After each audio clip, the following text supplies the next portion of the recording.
vitória que Ele vai trazer para nós, porque primeiro, com certeza, o Senhor falou no coração dele, e Ele vai repassar para os nossos corações. Abençoe teu filho, teu servo, em nome de Jesus. Amém. Deus te abençoe. A paz do Senhor, igreja. Amém. Vamos abrir nossas Bíblias na Epístola de Paulo aos Coríntios. Primeira Epístola de Paulo aos Coríntios, capítulo 15.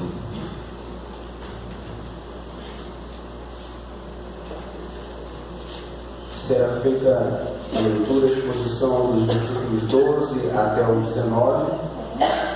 Mas mesmo após a leitura, eu peço que aos que puderem mantenham suas Bíblias abertas, que é importante para consultas posteriores. 1 Coríntios capítulo 15, versículo 12. Diz assim: ora, se prega que Cristo ressuscitou dos mortos, como dizem alguns dentre vós que não há ressurreição dos mortos? E se não há ressurreição de mortos, também Cristo não ressuscitou. E se Cristo não ressuscitou, logo é vã a nossa pregação e também é vã a vossa fé. E assim somos também considerados como falsos testemunhas de Deus, pois testificamos de Deus que ressuscitou a Cristo, a qual, porém, não ressuscitou, se, na verdade, os mortos não ressuscitam. Porque, se os mortos não ressuscitam, também Cristo não ressuscitou. E se Cristo não ressuscitou, é vã a vossa fé, e ainda permaneceis nos vossos pecados. E também os que dormiram em Cristo estão perdidos. Se esperamos em Cristo, só nessa vida, somos os mais miseráveis de todos os homens. Somente desse versículo. Falar uma síntese de qual é a motivação das epístolas, geralmente é muito fácil para outras epístolas, como Colossenses, os Gálatas, mas para Coríntios é um pouco complicado dizer de que é essa epístola, porque ela fala de tudo. Aqui tem de tudo. E Corinto, a igreja que ficava na cidade de Corinto, era uma igreja complicada. Na tua Bíblia tem 2 epístolas de Paulo destinadas aos coríntios. Porém, na verdade, foram escritas 4 cartas de Paulo aos coríntios. Nós temos posse, se não me engano, a 2ª carta e a 4ª carta. A primeira e a terceira estão perdidas. E após Paulo, no início do século II, Clemente de Roma escreveu outras várias epístolas à igreja de Corinto. Podemos tirar daí que era uma igreja complicada. Mas também podemos tirar daí que mesmo em meio às complicações de uma igreja, Deus, por meio dos seus servos, não desiste de exortá-la e não desiste de investir nela. Igrejas são complicadas porque nós estamos dentro dela, porque nós a compusemos. Isso faz ela se tornar tão complicada assim. E no versículo 12, ele começa dizendo: ora, se prega que Cristo ressuscitou dos mortos, como dizem alguns dentre vós que não há ressurreição dos mortos. Nos versículos anteriores, do versículo 1 do capítulo 15 até o versículo 11, você pode ler mais tarde, você vai ver que o Paulo coloca várias testemunhas oculares que viram a Cristo ressuscitado. Ele fala que o Tiago viu, outras 500 pessoas viram, que o próprio Paulo viu. Isso com a intenção de testificar que a ressurreição de Cristo é uma realidade e a ressurreição dos mortos também é uma realidade. Mas nós vamos ver, e você pode ter percebido já, que Paulo ele utiliza de um argumento e de um tipo retórico chamado, é um termo em latim chamado reductio ad absurdum. Ele fica o tempo todo, e nós vamos ver nos versículos posteriores, reduzindo a vivência, a prática das pessoas em Corinto ao absurdo. E ele já começa isso já no versículo 12. Então ele diz: ora, Se vocês pregam que Cristo ressuscitou dentre os mortos, como que vocês falam que não há ressurreição dos mortos? E essa ressurreição dos mortos não é necessariamente uma ressurreição para continuar vivendo, uma ressurreição como a de Lázaro ocorreu. Não, é a ressurreição no final dos tempos. Então, a igreja de Corinto, ela cria que Jesus ressuscitou sim dos mortos, porém, por outro lado, ela negava que nós ressuscitaremos um dia dos mortos. E talvez possa parecer um pouco sem sentido eu ficar falando isso aqui, porque se eu for perguntar a todos aqui, e eu perguntar, você crê que um dia os mortos vão ressuscitar para irem ou ao céu ou ao inferno? Eu creio que quase todo mundo, se não todo mundo, vai dizer que sim, e com veemência. Porém, eu também sei, por vivência própria e por conhecer outras pessoas, que a realidade da ressurreição, ela não é latente no nosso dia a dia. Ela não é tão comum quanto deveria ser. Ela é uma noção teórica, assim como a cruz, assim como o pecado. Todo mundo sabe disso. Não vou falar, desculpe se eu vou frustrar alguns aqui, mas não vai ter nenhuma novidade aqui não. Nenhuma. Talvez nós temos 10 anos de Evangelho, 5 anos, alguns meses, e nós nos acostumamos com verdades do Evangelho. Isso é muito ruim. Mas Paulo, obrigado. Mas Paulo coloca essa situação para eles lá, sempre reduzindo a prática deles, a crença deles, ao absurdo em que era reduzido.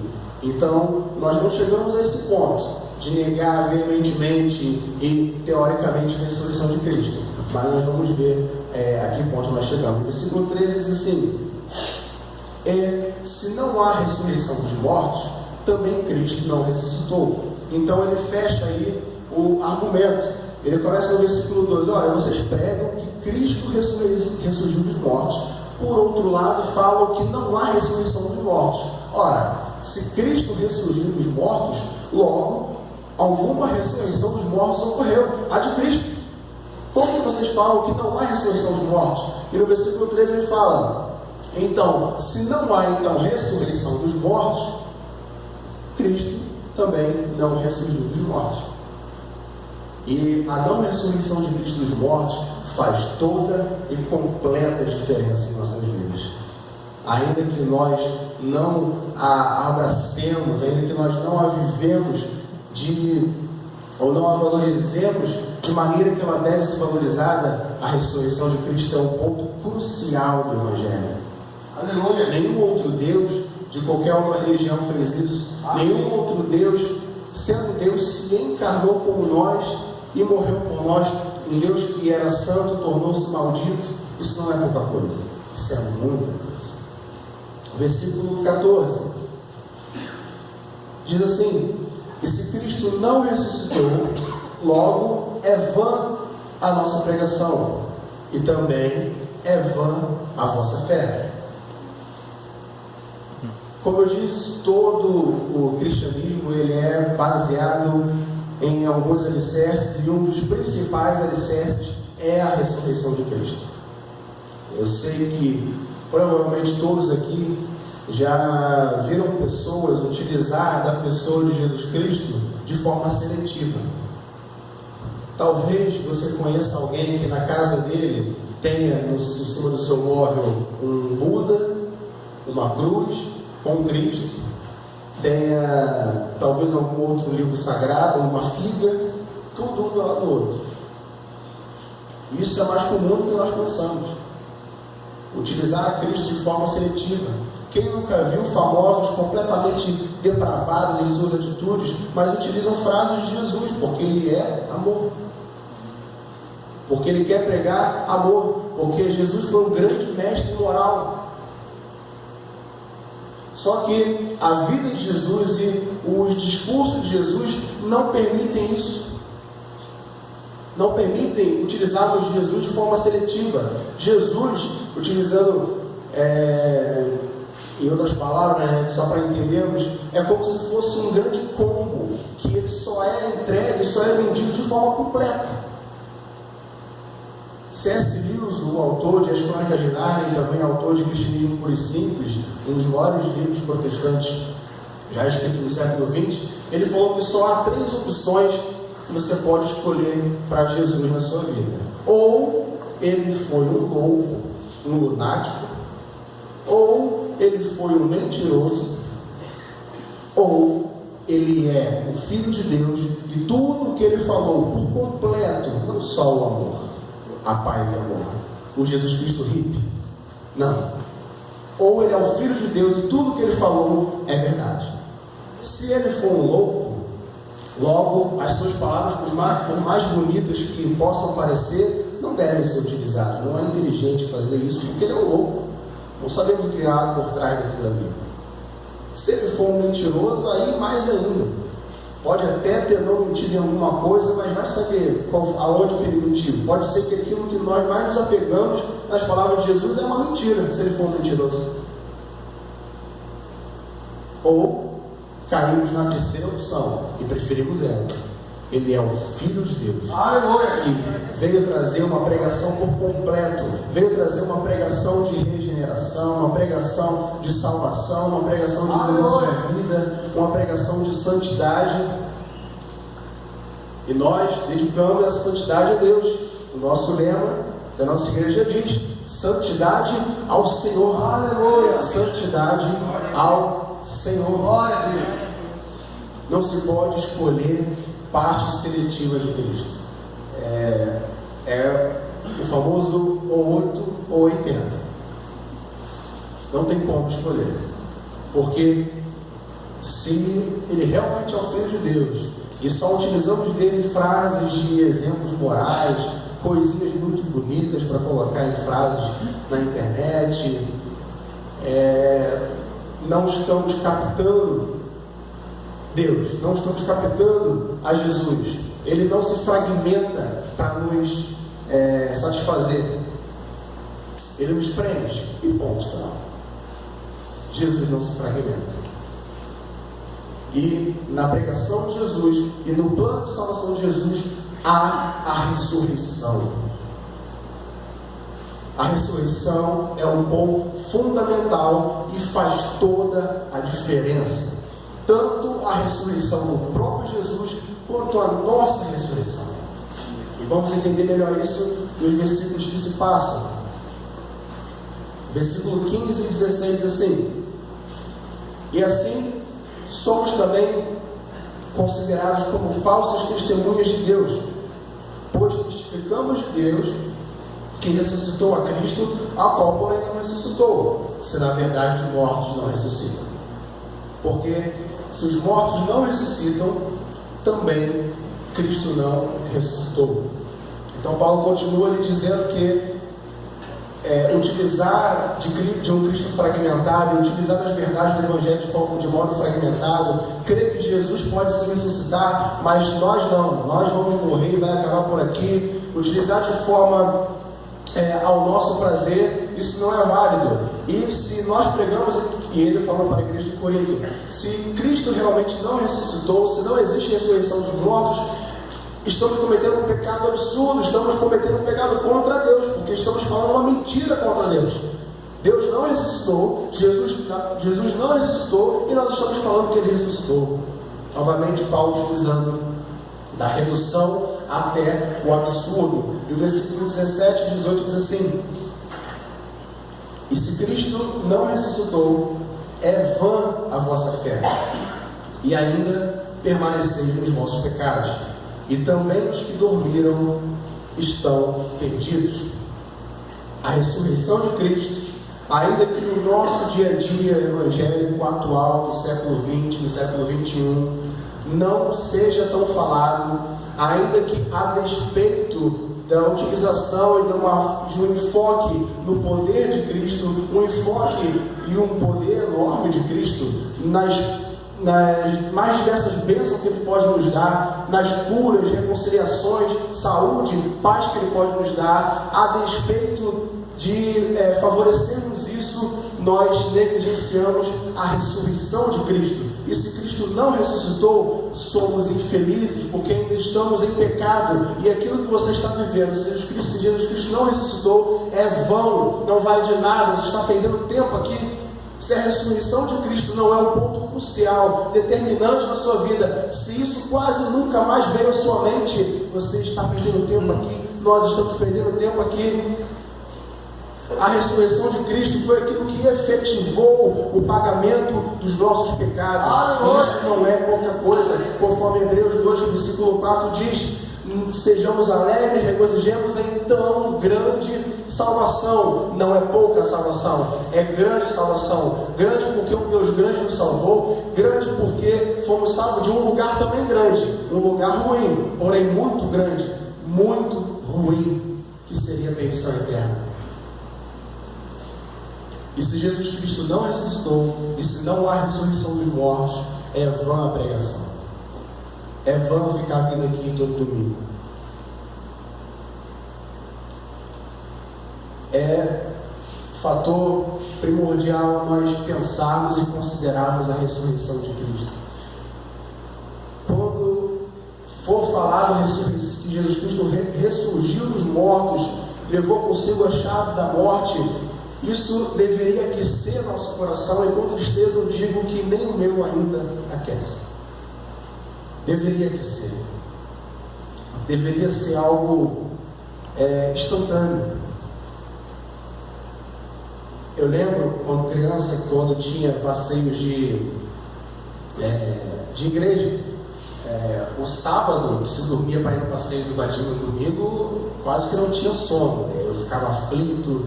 Mas durante aquela semana, quando se citava o passeio de domingo, eu vivendo normalmente, algo mudava dentro de mim. Era um aquecimento assim fora do normal, que eu já ficava em picos de euforia.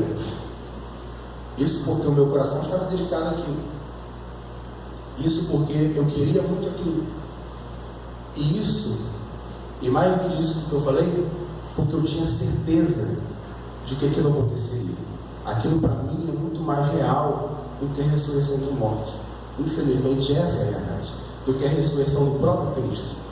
Porque aquilo eu ficava eufórico porque eu sei que acontece essas coisas. As igrejas levam as pessoas para ir para batismos, eu já fui em algumas, então eu sabia que aconteceria. Eu tinha essa fé, eu tinha essa certeza. E nós não temos tanta certeza assim. É fato de que vamos ressuscitar. Já viu alguém que ressuscitou e foi para o céu?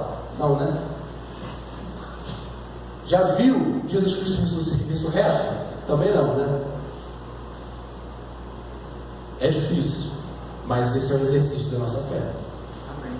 Hebreus capítulo 11 diz isso. A fé é o fim do fundamento das coisas que não vemos, e a certeza das coisas que nós cremos.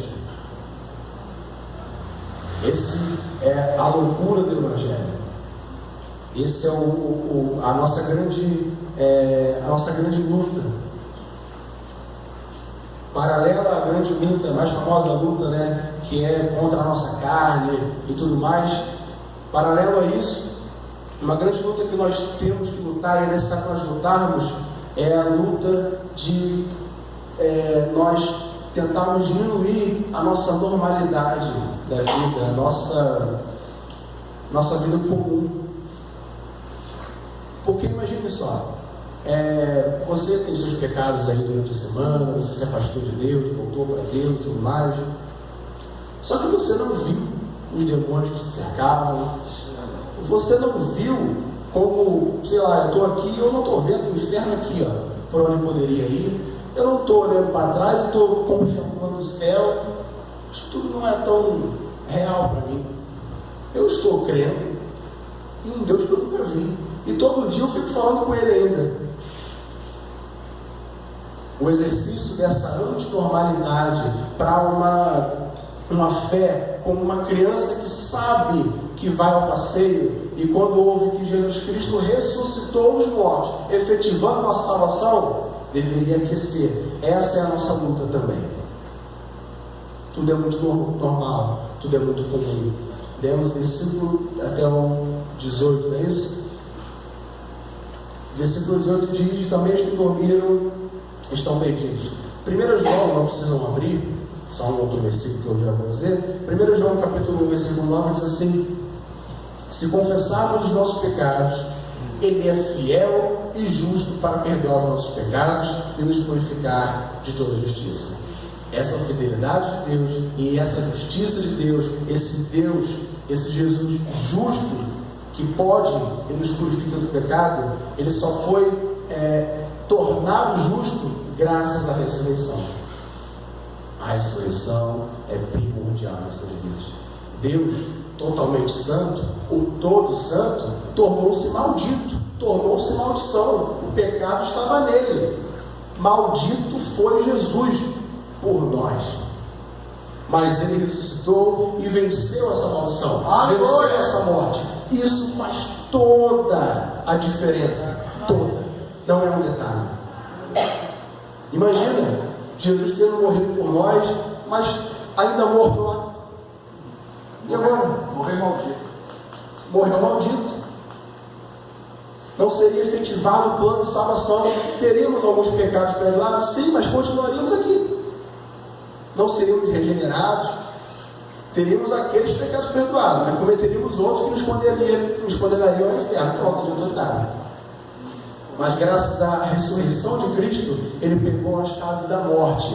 E conforme já profetizado no Salmo, acho que é 22, podemos dizer que Ele disse: ó morte, onde está a sua vitória?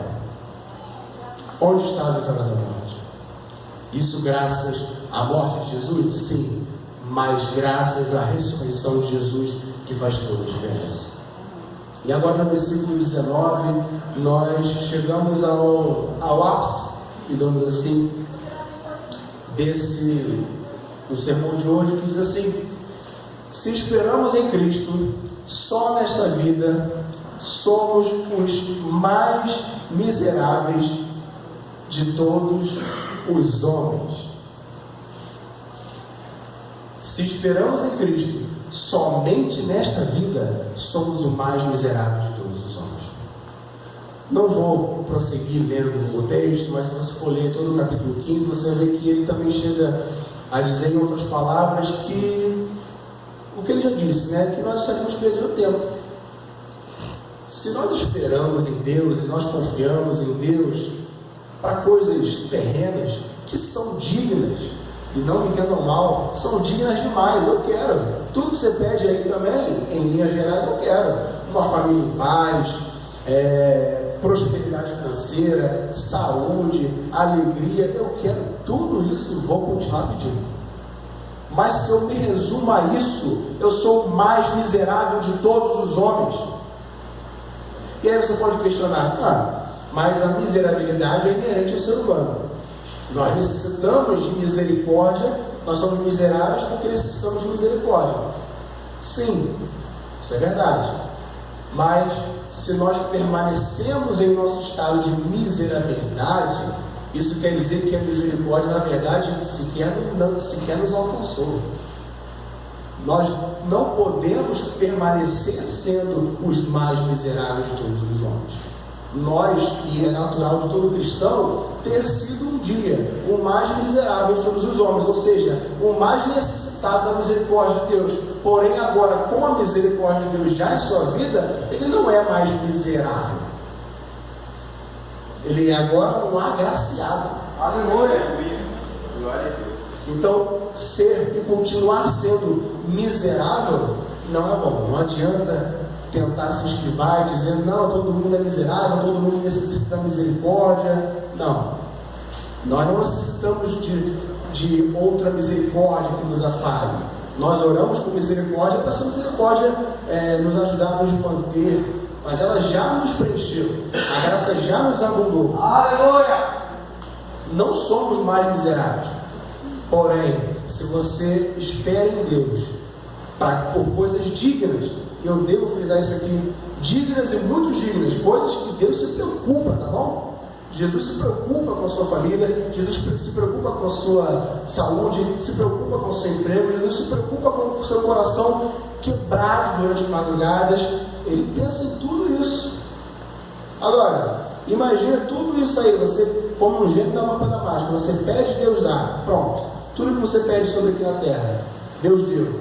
Família boa, condição financeira maravilhosa, comunhão familiar absurda, tem problema com ninguém, paz absurda, saúde maravilhosa. Só que aí o céu se rasga e Jesus vem e vai para o inferno. Eita!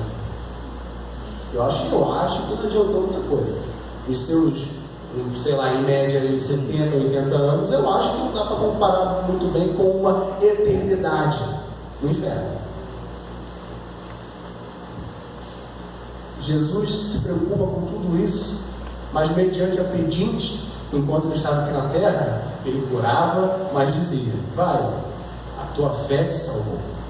A preocupação máxima de Jesus sempre é a salvação, sempre é a regeneração, sempre é a mudança de vida. E também a mudança de vida no sentido mais palpável, e eu devo frisar, digno da palavra. Digno da palavra. Então, se nós esperamos em Cristo somente nessa vida, somos os mais miseráveis de todos os homens. Só que existe uma situação que nos complica muito, porque eu estou aqui exortando, estou aqui falando com base bíblica e tudo mais, mas estou junto com vocês. Eu sei que é muito mais fácil esperar em Cristo em coisas terrenas. Eu sei que é muito mais fácil buscar e querer coisas terrenas. Existe uma analogia sobre a palavra de Deus com a nossa vida, que é a questão do alimento, né? E isso eu acho uma das melhores analogias bíblicas, é colocar a Bíblia como um alimento, que nós necessitamos nos alimentar e assim sucessivamente. Porém, devemos admitir que você sente muito mais fome de pão do que fome de palavra. É ou não é verdade? Você sabe, eu sei que você sabe que você tem que ler a Bíblia, você tem que, sei lá, vir à escola local, tem que estudar, é a palavra de Deus. Eu sei que você sabe tudo isso. Tudo isso. Se eu te perguntar, é capaz de você me dar um sermão só sobre a importância da palavra de Deus. Eu sei que você sabe disso, mas vamos à prática. Assim como você, eu estou junto com você. Não é mais fácil você sentir fome? Você talvez não está com fome agora e tem a marmita ali para trás. Não é mais fácil você almejar as quentinhas lá atrás? Ou tem alguém aqui louco, querendo ler a palavra de Deus, doido para chegar em casa para estudar afinco? Acho que não. Isso se dá ao fato de que nós somos mais normalmente vividos nos nossos sentidos naturais. E John Wesley, ele trabalha um conceito muito interessante. Assim como, do mesmo modo que há uma analogia da palavra de Deus com o alimento, John Wesley faz uma comparação de que se nós temos nossos sentidos naturais, a visão, o tato, o olfato, o paladar, se nós temos todos esses sentidos, que é o que nos prende a coisas naturais, vocês estão acreditando em que eu estou aqui porque estão me ouvindo e estão me vendo. Sentidos naturais. Vocês têm certeza que eu estou aqui. Não tem ninguém duvidando não, né? Eu estou aqui. Eu estou aqui. Todo mundo sabe disso. Esses são sentidos naturais. Da mesma forma, de forma equivalente, existem os sentidos espirituais. E são esses sentidos que devemos exercitar. Todos os grandes homens de Deus, às vezes nós olhamos para os grandes homens de Deus e colocamos em um lugar muito inalcançável. Mas os grandes homens de Deus viveram em crise também, viveram em conflitos também, exercitaram a sua piedade, exercitaram e se esforçaram para os sentidos espirituais deles serem aguçados a fio. Não foi de um dia para o outro. E é necessário nós exercitarmos os nossos sentidos espirituais. E quanto a esses sentidos, eu não estou dizendo, mesmo que você for dentro pedir isso, tá? Começar a pedir para Deus querer ver anjos, demônio, pode ser muito legal. Eu andava com pessoas que sempre via demônio no orelhão, e eu ali nunca vi nada. E eu tenho que querer via anjo. Ontem um anjo branco aqui de 3 metros. Eu não estou descrendo não, mas Eu não vi. Eu estou dizendo nesse sentido dessa visão, não. Isso aí acaba sendo uma mistura, né, das visões espirituais com naturais.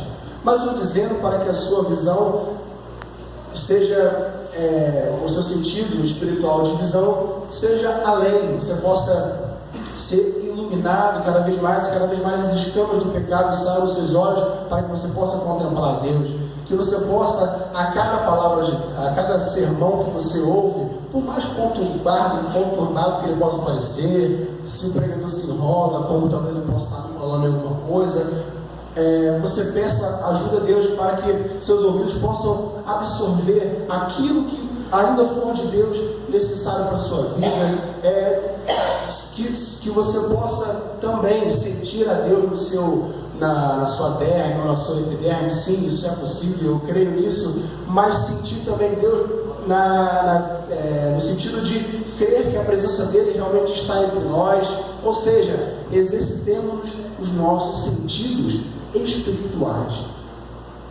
São esses sentidos espirituais que nós vamos utilizar para a eternidade. São esses sentidos espirituais que nós utilizamos para escolhermos entre o bem e o mal, escolhemos entre o céu e o inferno. Então, exercitemos esses sentidos espirituais.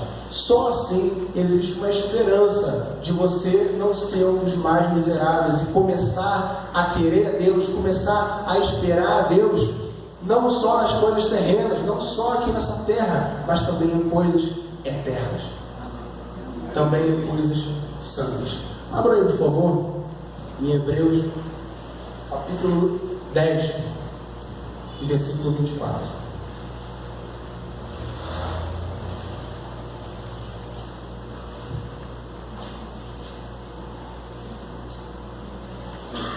Hebreus 10, 24 e 25.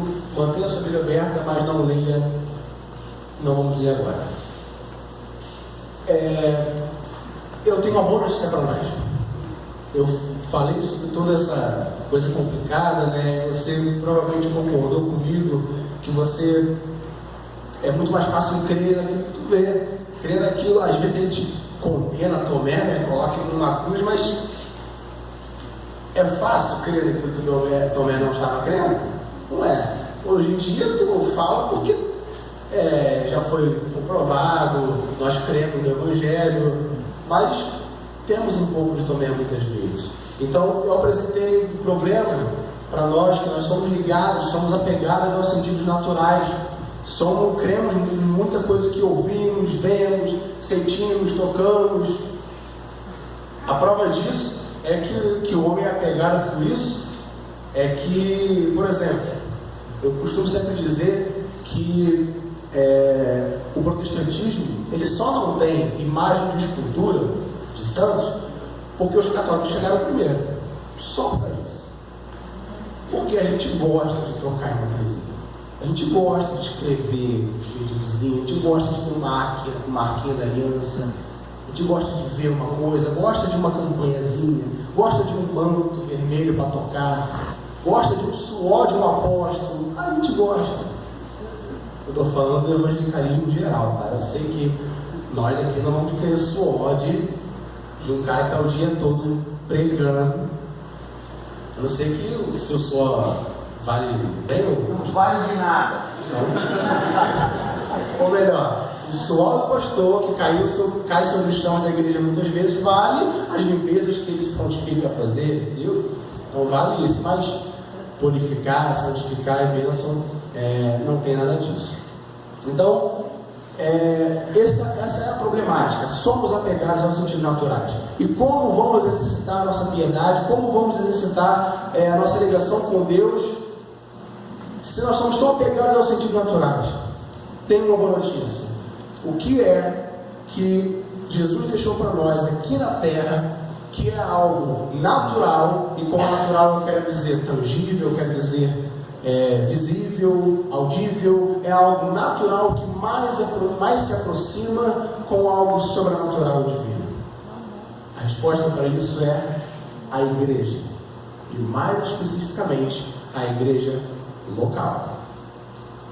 É claro que eu não estou me referindo exclusivamente à igreja em Nova Cidade. Mas se você é dessa igreja aqui, para você é a igreja de Nova Cidade. Um dos serviços mais complicados de se fazer administrativamente, com a mão no arado, mais complicado é o serviço eclesiástico, é o serviço de igreja. Administrar uma empresa, existe ali o quesito dinheiro. Qualquer coisa é só demitir. Administrar uma cidade, por exemplo, ou um país, por mais complicado que seja, o governo ele é compulsório.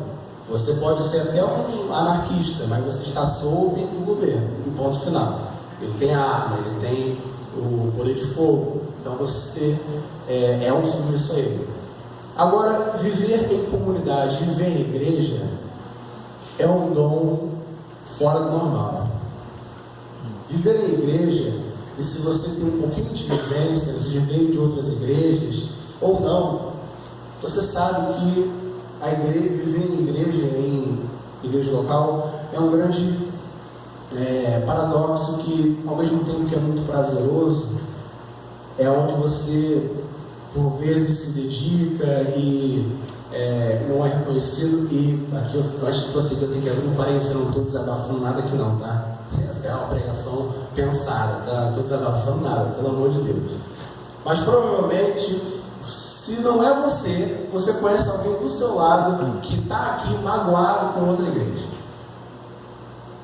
Sempre tem aquele caso das pessoas que se magoam, se dedicaram, não foram reconhecidas, ou brigaram, qualquer outro motivo, e aí ainda não quer se afastar, mas senta lá no fundinho, só quer receber. Eu estou no meu ano sabático. Isso é muito comum. Pessoas se estressarem em igreja, que igreja não tem o quesito financeiro, não dá para você demitir ninguém, não dá para você contratar ninguém. É tudo voluntário, sem exceção. Tudo voluntário. E por vezes não existe reconhecimento. Talvez a maioria das pessoas que estão aqui um dia já se magoaram com alguma igreja local, essa ou outra, ou veio aqui magoado. Mesmo sendo tão complicado assim, mesmo sendo tão difícil assim, está aberto aí, né? Então vamos ler o que temos para nós. Hebreus capítulo 10, versículo 24 e 25, diz assim: E consideremos uns aos outros para nos incentivarmos ao amor e às boas obras. Não deixemos de reunir-nos como igreja, segundo o costume de alguns, mas procuremos encorajar-nos uns aos outros, ainda mais quando vocês veem que se aproxima o dia. Até o versículo 25. Eu acabei de te mostrar o grande problema que é a igreja local. Essa e qualquer outra. Qualquer outra. Fala uma aí que eu vou falar essa aí também. Se tem ser humano lá, ela se paga. Eu acabei de falar o grande problema, os grandes riscos que você corre. Você corre todos esses riscos. Você corre o risco de você perder, se dedicar o seu tempo. Você corre o risco de você dedicar suas emoções, dedicar muitas vezes seu dinheiro, dedicar seu intelecto, dedicar sua família e ser apunhalado. É o risco que você corre. Mas ainda assim permanece esse versículo para nós. Não deixemos de congregar. É o costume de alguns deixar essa congregação. Não deixemos de congregar. Se você quer exercitar os seus dons, os seus dons também, mas os seus sentidos espirituais, e você é muito apegado aos sentidos naturais, o lugar mais próximo, o lugar de câmbio, o lugar de ligação mais próximo que você tem é a igreja. Aqui você faz coisas naturais, que mais te aproximam das coisas espirituais. Jesus deixou esse presente para nós, a igreja local, por mais complicado que ela seja. E muitos aqui talvez estejam pensando na sua mente, e quanto complicado é. E aí vem na sua mente lá alguém te caluniando, vem na sua mente alguém te menosprezando. Os motivos são os mais diversos. Se botar o microfone para cada um que contar problema de igreja local, não acaba nem esse mês de falar. Eu tenho umas 300 pregações só de problema. Eu sei, eu evitei citar o senhor, mas eu sei. Ele de vez em quando fala aí, mas ele está firme. Porque é isso. Essa é a realidade. Esse é o meio que você tem. John Wayne também, ele trabalha muito esse conceito da impossibilidade de uma religião solitária. É impossível uma religião solitária. Uma religião monástica, assim que o Império Romano, em 313, colocou o cristianismo como uma religião aceitável, em 311 como a religião oficial, ali, graças a essa sofisticação, digamos assim, essa sistematização do cristianismo, houve uma reação, chamada reação monástica, que as pessoas continuavam se considerando cristãs da Igreja Católica Apostólica da época, mas eles eram monásticos, eles se retiravam, eles não queriam todo esse esplendor. E o princípio disso é muito bom, mas é também errado. Uma religião monástica é inviável, não existe e é antibíblica. A religião é enfiada no meio de um monte de gente problemática. É isso. Acabou. Acabou. É isso. Existe uma onda também muito grande, que principalmente no século XXI está crescendo de forma considerável, que prova aquilo que eu falei, que igreja local é problema. E eu não poderia falar diferente disso aqui. E por outro lado, eu acabo de falar, é problema, e eu falo, se enfia esse problema. É isso. Esse é o evangelho, tá? E essa onda são a onda dos desigrejados, que é a tentativa de continuarem sendo cristãos, mas são os cristãos puros. Todo desigrejado, se você for acompanhar só um pouquinho, você vai ver que é inevitável. Eles tentam não ter nenhuma hierarquia, eles tentam não ter nenhuma organização, eles tentam ser os primitivos, tentam ser a igreja primitiva que fica na casa deles ali, às vezes cantam algumas coisas, comem junto e tal, mas é natural do ser humano, daqui a pouquinho você vê alguém se destacando, pronto, é o líder. Pode até que nunca tenha um CNPJ de igreja, mas logo eles se estruturam e viram uma igreja e tem os problemas dele. Volta para o passado sempre. Volta ao passado. Jesus Cristo disse, tentando subverter e subvertendo a ordem do mundo, que é a ordem imperial da época, em que havia uma hierarquia fora do normal, ele falou que entre nós não será assim. Aquele que quiser ser o primeiro, que sirva a todos. E isso é uma verdade. Porém, ao mesmo tempo que ele fez isso, ele reconheceu a necessidade de líderes se levantarem e do mínimo de organização acontecer. Talvez você reclame, e certas pessoas reclamam hoje, de megatemplos e igrejas que são verdadeiras empresas. E isso é uma verdade, isso é um problema, mas isso é um outro extremo. A igreja local, como um bando de gente que está acontecendo aqui, que tem um mínimo de organização, isso é bênção.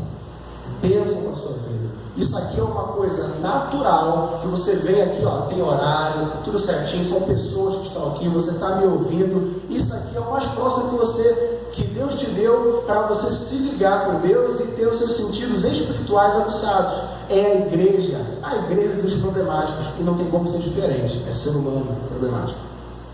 Inclusive você.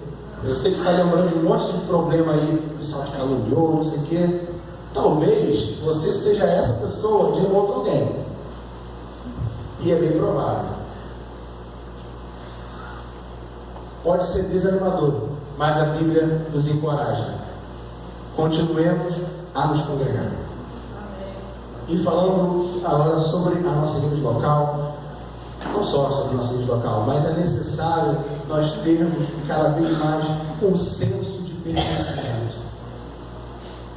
você, todos que estão me ouvindo aqui, se você, não precisa estar inscrito no hall de membros não, mas se você se considera como um membro dessa igreja, isso aqui, onde você está sentado aí, isso tudo é teu.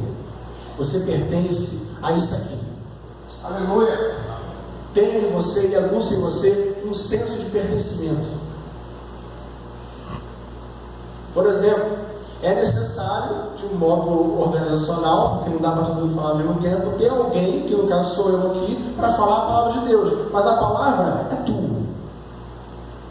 É necessário alguém como o pastor Fernando e como os líderes de ministério aqui encabeçarem a liderança, porque o ser humano não vive sem liderança. Sociologicamente isso é natural. Não existe sociedade sem um mínimo de liderança. Não existe, tá? Não existe. Tente ver sociologicamente aí, não tem. Não tem. É funcional. Tem que ter. Tem que ter. Então, temos aqui subdividido basicamente em 3 ministérios a nossa igreja, a Igreja de Nazaré, que é o MNI, a JNI e o médico. E é necessário termos líderes ou superintendentes locais desses ministérios. Mas quantas vezes, além do pastor Marcelo, você se preocupou com as missões dessa igreja? Você pensou, tem que ter o pastor Marcelo, mas as missões dessa igreja não é do pastor Marcelo ou da MNI. A igreja é missional. O problema é teu. É problema teu. Fique tranquilo, eu estou ouvindo para mim também, é problema meu. Eu sei disso. Quantas vezes você já se preocupou, já considerou, conforme Hebreus disse, consideremos uns aos outros para nos incentivarmos ao amor, às boas obras? Quantas vezes você já se preocupou, já se considerou e já considerou os jovens dessa igreja? E não pensou, é AJN, como aquela outra coisa, JN. Quantas vezes você já se preocupou com o ensino dessa igreja? Já se preocupou com a frequência da escola dominical e de outros ensinos dessa igreja? Isso é problema teu. Eu estou, por enquanto, ainda esse ano, encabeçando isso, porque tem que ter alguém. É só por isso. Mas o problema é teu. Você pertence a essa igreja. Essa igreja é tua. As coisas boas dessa igreja são tuas. As coisas ruins dessa igreja é tua. Você pertence a essa igreja. É necessário ter o líder de missões, mas as missões são tuas. É necessário ter o líder do ensino, mas a preocupação com o ensino é teu. É necessário ter o presidente dos jovens, mas os jovens são os seus jovens. É necessário ter o pastor, porém, longe mesmo de ele ser a única pessoa que deve se preocupar com as almas dessa igreja. Não tem essa pessoa, e não precisa virar não, mas não tem essa pessoa que está aí do seu lado? Biblicamente, está anos-luz longe a ordenança de ser somente o pastor Fernando quem deve se preocupar com ele. Você deve se preocupar. Eu devo me preocupar. Essa igreja pertence a você. Os problemas, as coisas boas, os triunfos dela, as quedas dela, estamos nesse barco. Isso é a igreja local. Isso é a igreja que você tem para se exercitar. Para encerrar, eu vou dizer, e coloca aí, por favor, o manual. Um dos motivos de eu vir para a igreja de Nazaré não é que eu já fui daqui há muito tempo atrás, a igreja que me deu aula e tudo mais. Não é. Mas um dos motivos é que a teologia que eu crio é muito parecida com a teologia da igreja de Nazareno. Mas na igreja de Nazareno, e mais especificamente nessa igreja, eu encontrei algo especial.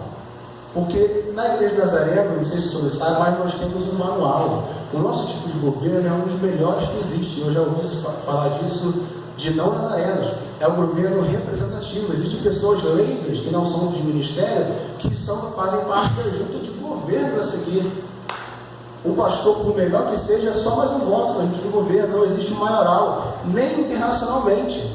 Os superintendentes gerais requer um tem que se não se submete ao outro. E é uma igreja estruturada, é uma igreja que tem estatutos, uma igreja que tem tudo isso. É uma igreja grande. Essa é a igreja nazarena. Nela eu encontro segurança nesse aspecto. Porém, falando agora da nossa igreja local, ao mesmo tempo que é uma igreja grande, é uma igreja também pequena e que tem muita coisa para fazer. Aqui você pode se desenvolver. Aqui os seus sentidos naturais, que já são desenvolvidos, podem ser cada vez mais conjugados com os seus sentidos espirituais. Aqui você pode começar a ver melhor espiritualmente, sentir melhor espiritualmente, ouvir melhor espiritualmente, sentir gostos melhores espiritualmente. Esse foi o motivo de eu vir para cá. É uma igreja que me dá uma grande segurança e é uma igreja que tem muito serviço. Amém. Você tem uma oportunidade muito boa. E, longe de mim de falar mal, mas, por exemplo, a primeira igreja de Nazareno é uma igreja muito boa, mas é uma igreja grande. Uma igreja que provavelmente quase todas as coisas lá estão preenchidas.